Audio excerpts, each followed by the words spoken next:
So welcome to all in mature engineering YouTube channel. तर आजच्या व्हिडिओमध्ये आपण थर्ड इयर मेकॅनिकल इंजिनिअरिंग SPPUचा जो NSM आहे न्यूमेरिकल स्टॅटिस्टिक्स अँड मेथड, तर त्याचा युनिट नंबर 6 जो आहे probability and the linear algebra, तर त्यातले सगळे PYQचे जे पण एंड सेमिस्टरमध्ये आलेले आहेत त्याच्याबद्दल आपण बघणार आहे. आता हा युनिटच का बरं, तर सर्वात इझी आहे बट याच्यामध्ये खूप लॉजिकल थिंकिंग लागते. का तर प्रत्येक न्यूमेरिकल स्वतःमध्ये खूप वेगळा आहे. प्रत्येकाचे कन्सेप्ट, प्रत्येकाचं लॉजिक हा वेगवेगळा आहे. त्यासाठी म्हणजे प्रोबॅबिलिटी जे आहे तो म्हणजे जर आपण इझी म्हणत असाल तर पण लक्षात घ्या की हा संबत डिफिकल्ट आहे.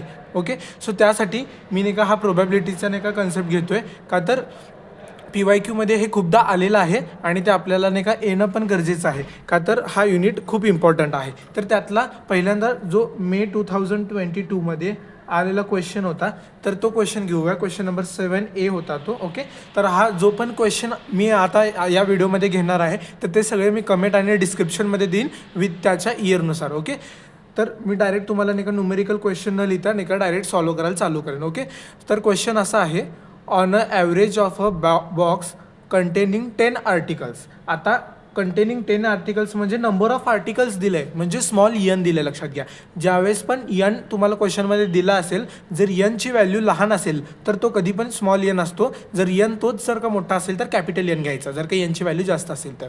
And likely to have two defective म्हणजे नंबर ऑफ डिफेक्टिव्ह दिलं आहे. नंबर ऑफ डिफेक्टिव्ह त्यालाच आपण असं P म्हणतो. तर किती दिला आहे तो P दिला आहे तुम्हाला 2.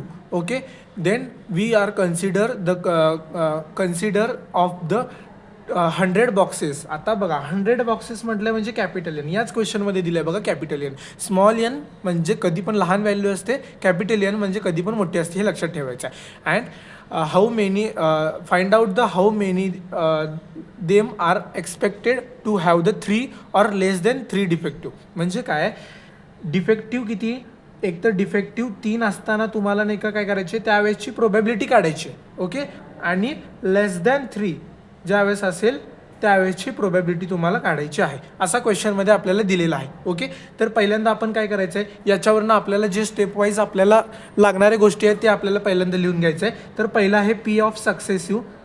ओके, सक्सेसिव्ह म्हणजे काय, P ऑफ जे आपल्याला दिलेलं आहे ते, तर काय आहे त्याचा 2/10. 2/10 का बरं मी तुम्हाला सांगतो. तर 2 काय आहे, नंबर ऑफ डिफेक्टिव्ह आहेत जे Pची व्हॅल्यू आपण कन्सिडर करतो आउट ऑफ 10. का तर 10 टोटल नंबर ऑफ काय आहेत, बॉक्सेस आहेत, आर्टिकल्स आहेत त्या बॉक्समधले, तर त्यापैकी 2 डिफेक्टिव्ह आहेत. म्हणजे काय येईल 1/5 म्हणजे 0.5 येईल. ओके, आणि Q काढण्यासाठी फॉर्म्युला आहे 1 - P. ओके, 1 - Pची व्हॅल्यू काय 0.5 म्हणजे Q पण काय आला तुमचा 0.5. हे का बरं, तर आपल्याला नाही का पुढच्या गोष्टी फाइंड आउट करण्यासाठी ह्या गोष्टी लागतात. इथंपर्यंत जरी तुम्ही सॉल्व्ह केला तर तुम्हाला 1 ते 2 मार्क एक्झामिनर देतो. ओके, का तर ह्या गोष्टी फाइंड आउट केल्याशिवाय पुढच्या गोष्टी आपल्याला फाइंड आउट करता येत नाही. तर आपल्याला पहिल्यांदा काय सांगितलं त्यांनी, डिफेक्टिव्ह किती आहेत, डिफेक्टिव्ह 3 असतानाची प्रोबॅबिलिटी काढायची. ओके, तर इकडं हा बघा, तर याच्यामध्ये तुम्हाला प्रोबॅबिलिटीचा जो प्रत्येक कन्सेप्ट आहे, तर मी माझ्या अकॉर्डिंग तुम्हाला जे सांगतोय तुम्हाला तेच फॉलो करायचे, जे इझी शॉर्ट आहेत. 2 ओळीमध्ये उत्तर तुम्हाला नाही का 9 मार्काचा न्यूमेरिकल आहे.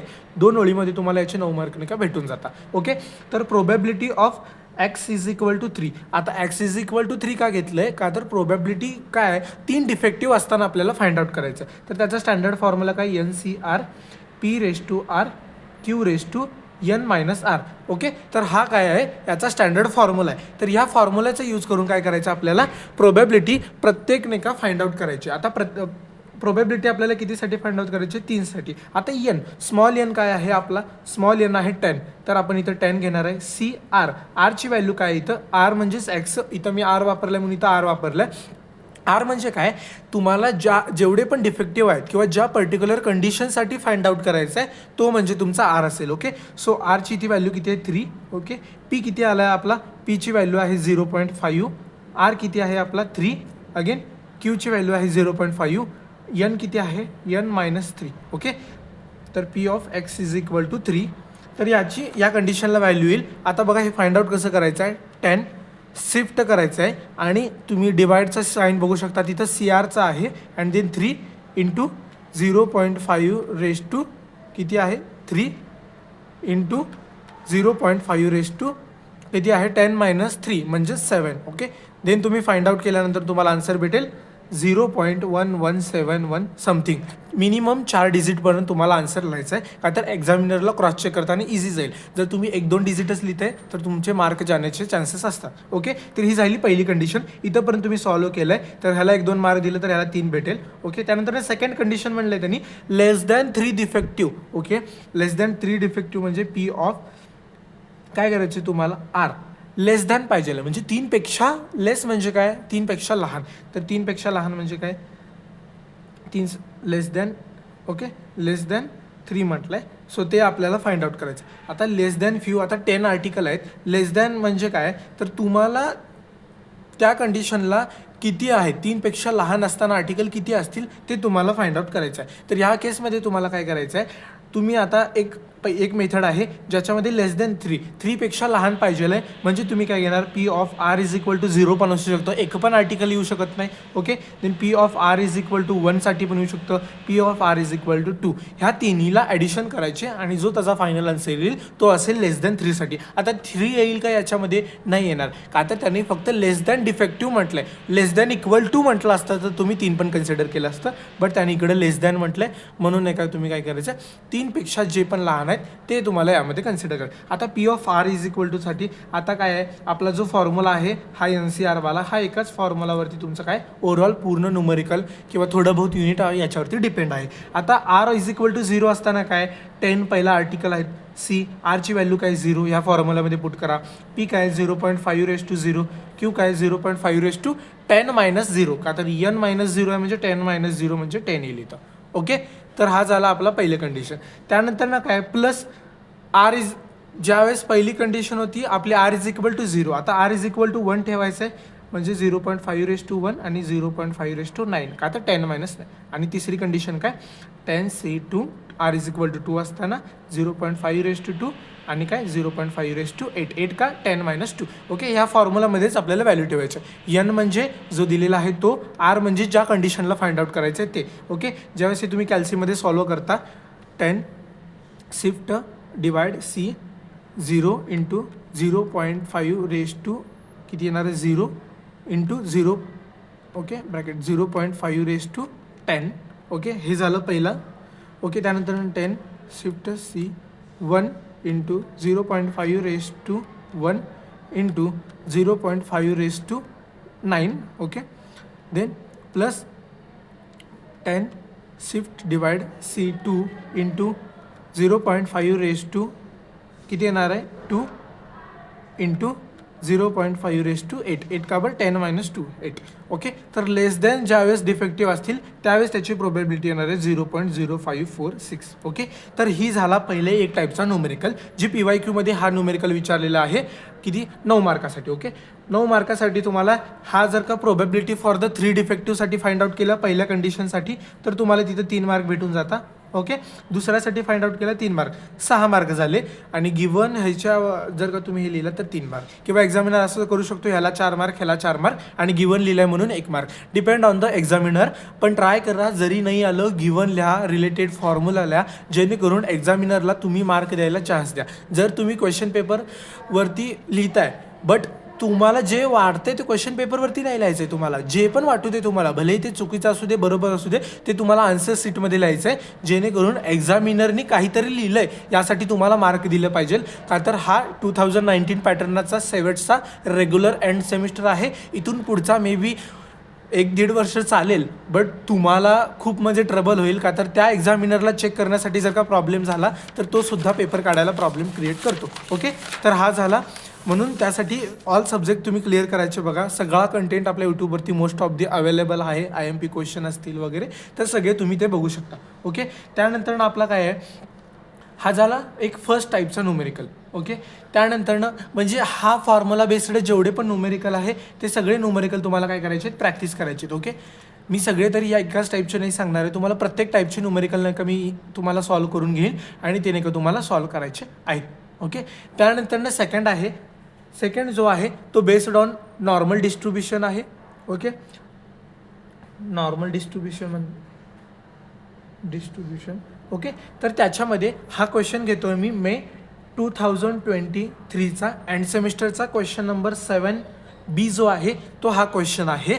तर क्वेश्चनवरून मी गिवन क्वेश्चन तुम्हाला कमेंट सेक्शनमध्ये सगळे भेटतील. मी फक्त तुम्हाला कन्सेप्ट आणि तुम्हाला ते कसं डिटरमाइन करायचं या गोष्टी सांगणार आहे. ओके, तर याच्यामध्ये काय आहे, तर in a distribution of the NSM marks म्हणजे काय, NSMच्या मार्क्सची डिस्ट्रीब्युशन दिलं आहे. For the normal distribution is 7%. Normal distribution दिलं आहे 7%. त्यावेळेस द स्टुडंट आर,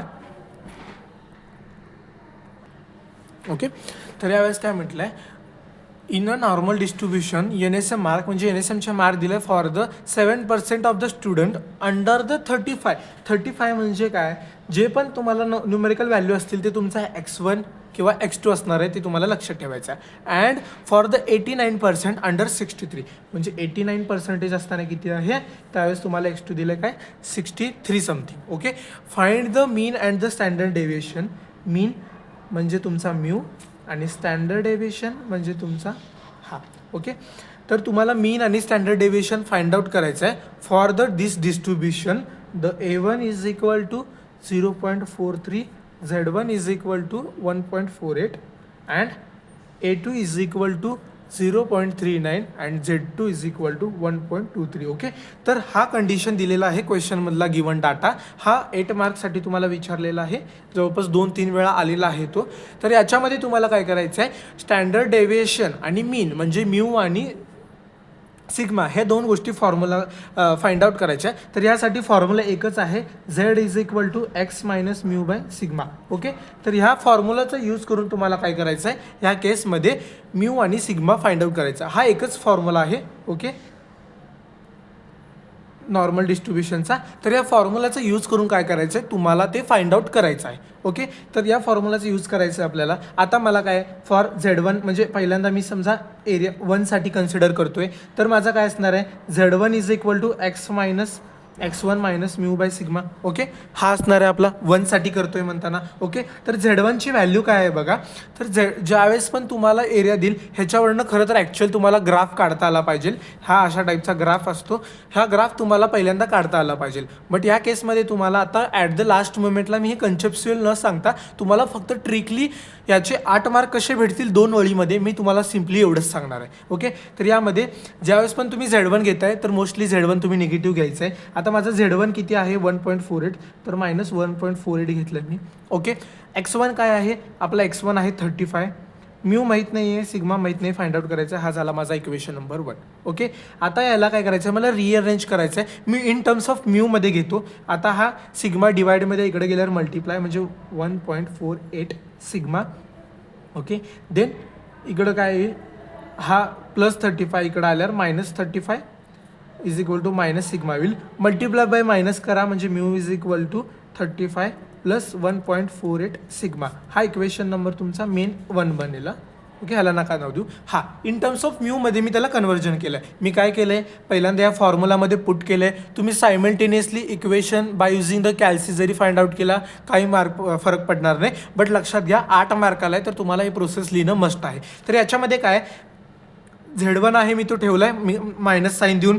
X1 माझा 35 आहे, मी 35 लिहिलं आहे. मायनस म्यू आहे तो लिहिला आणि सिग्मा लिहिलं आहे. आणि याला काय केलं आहे, रिअरेंज केलं आहे. म्यूला मी इकडं पाठवलं आहे, म्यू प्लस 35 इकडे आल्यावर minus 35 minus multiply by minus केलं, इक्वेशन नंबर 1 बनलं आहे. फॉर सेकंड केससाठी मी काय करणार आहे, Z2 is equal to X2 minus mu by sigma आहे. Z2 किती आहे माझा 1.23 इज इक्वल टू X2 किती आहे 63, तर 63 मायनस म्यू बाय सिग्मा आहे. ओके, तर याला मी रिअरेंज करणार आहे 1.23 sigma minus 63 is equal to minus mu आहे. तर याला मल्टिप्लाय बाय मायनस साईन करणार आहे.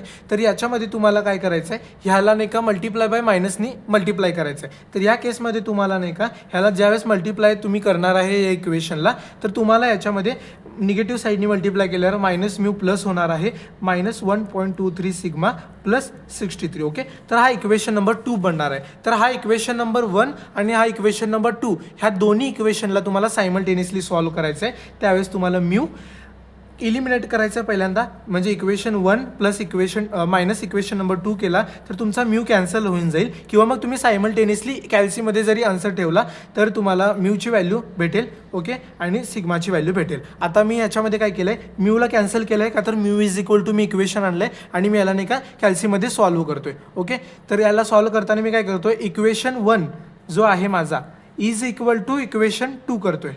ओके, म्हणजे आता इक्वेशन नंबर 1 काय माझा 35 प्लस 1.48 इंटू अल्फा एक्स करणार आहे का तर तो एक्स माझा अननोन आहे, इक्वल टू काय आहे -1.23 into alpha X plus 63. Okay, then shift calc equal to करायचं आहे, जेणेकरून तुम्हाला याच्यात काय सिग्मा आपण ठेवला होता तर सिग्माची व्हॅल्यू भेटेल. ओके, देन त्यानंतरनं तुम्हाला काय करायचं, आन्सर थोडं बहुत व्हॅरी होऊ शकतं तुमच्या अकॉर्डिंग. त्यानंतरनं म्यू फाइंड आउट करायचं आहे, तर मी ह्या इक्वेशन नंबर 1मध्ये म्यू ठेवतो आहे, mu is equal to 35 plus 1.48 sigma. Okay, तर याच्यामध्ये मी सिग्मा ह्याची व्हॅल्यू ठेवतो आहे 35 प्लस 1.48 इंटू 10.33. तर यावेळेस तुम्हाला काय भेटेल, म्यूची व्हॅल्यू भेटेल, म्हणजे इंटू 1.48 प्लस 35. ओके, तर ही झाली तुमची म्यूची व्हॅल्यू समथिंग. ओके, थोडा बहुत आन्सर चेंज किंवा व्हॅरी होऊ शकतं, बट तुम्हाला ह्या ट्रिकचा ह्या एकच फॉर्म्युला वापरून ह्या ट्रिकचा वापर करून तुम्हाला सॉल्व्ह करायचा आहे. Okay, so thank you.